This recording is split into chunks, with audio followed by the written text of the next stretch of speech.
Good evening, Internet. My name is Michael, and I'm here to review some stuff for you. Tonight we're taking a look at the final installment of the Lethal Weapon series with Lethal Weapon 4. Now, if you've never seen Lethal Weapon 4, let me give you a brief plot synopsis. Basically, the plot of this one is actually a bit more convoluted than the last couple of Lethal Weapon movies. It starts with illegal immigrants being shipped over from China and being forced into like sweat shops and stuff, and the shipment gets stopped, and Danny Glover's character rescues some of like a family of the immigrants and keeps them hidden in his home. And also at the same time, you find out that Mel Gibson's character, who is still with the woman from Lethal Weapon 3, they're going to have a baby. So they're really happy about that, and Danny Glover's character, his oldest daughter, is going to have a kid as well, so he's going to be a grandfather.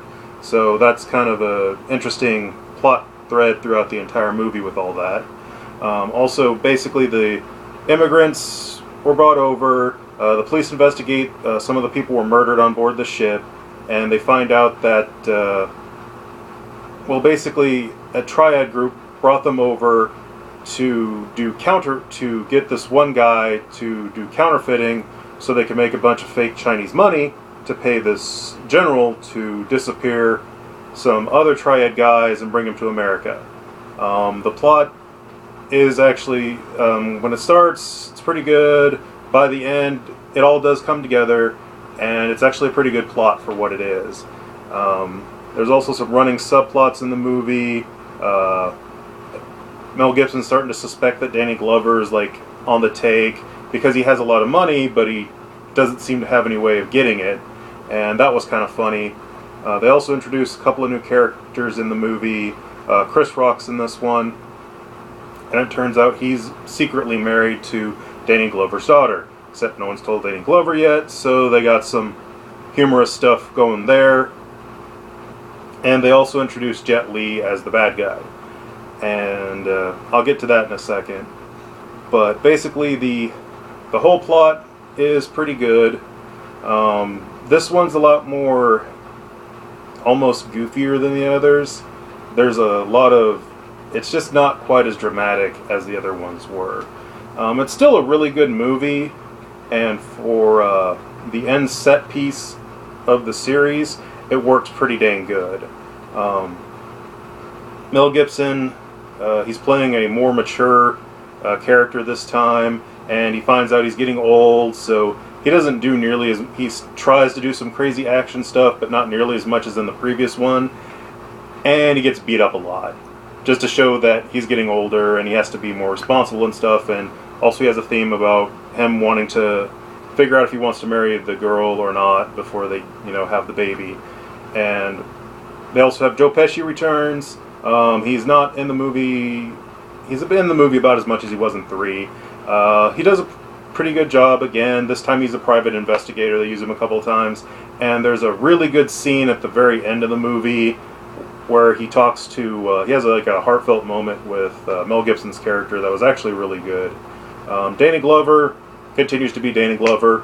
His character is pretty much the same as ever, and he's pretty cool. This is where... Oh, Chris Rock is Chris Rock. He was okay. Almost half of his stuff in the movie was just him doing his stand-up routines. But all in all, it worked for the most part, I guess. And then finally, Jet Li is the villain. This is where the movie actually really shines, is that Jet Li is just a really, really evil guy in this movie. He's very, very cold-blooded, and he pretty much kicks everyone's butt that he runs into. In the finale, it takes Danny Glover and Mel Gibson teaming up together to take him out in a fist fight, and even then, it's probably about the best fight scene in the entire movie. As far as the action goes, the action's really good. Anything with Jet Li is really, really good. There's a very good car chase scene, and also gets really, really over the top, where they jump off the freeway drive through a skyscraper, jump back out of the skyscraper and onto the freeway to chase a guy. So that was really crazy and highly entertaining, just for the overtopness of it. All in all, I do definitely give this movie a 5, and I recommend you watch it, if for nothing else, to finish up the series. It's not as strong as the other movies in the series. The difference in tone just kind of... It's okay, but it's just not as good as the other ones. For a series as a whole, this was a really fun series to watch. As far as what is the best one to watch, that's kind of hard to say. Like, the first one was a really, really good movie, and it had a lot of drama, and what humor it did have was quite funny and subtle and stuff. The second movie wasn't quite as dramatic, but it did start showing the relationship between Mel Gibson's and Danny Glover's character, and that progressed through the rest of the movies. So I would say the first one's the best, and then second and third kind of tie, and then fourth was probably the worst. But still pretty good. So anyway, that's all I got to say about the Lethal Weapon series, and stay tuned next time where I'll review something else.